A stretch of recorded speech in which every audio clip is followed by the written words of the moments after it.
இந்த நிகழ்வு வந்து ஒரு கூட்டமா இல்ல, சரித்திர நிகழ்வு.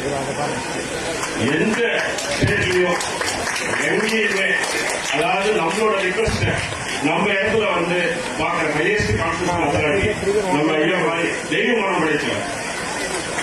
அதுவும் நம்ம பாரத நரேந்திர மோடி ஐயாவோட பிறந்தநாள் விழாவில் நம்ம எல்லாம் ஒன்று கூடி நம்மளோட பிரார்த்தனைகள் நீண்ட காலம் வாங்கணும்னா நம்ம பாரதம் வந்து வளர்ச்சியற்ற பாரதம் மாறுகிற கனவோட இந்த வாய்ப்பை வந்து 2 நிமிஷம் பயன்படுத்திக்கிறேன்.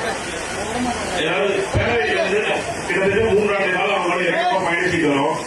உங்களோட கஷ்டங்கள் வந்து சொல்லி மாறாது. இந்த வார்த்தையில வந்து ஒரு மீட்டிங் போட்டோ ஒரு விஷயத்தை செயல்படுத்தி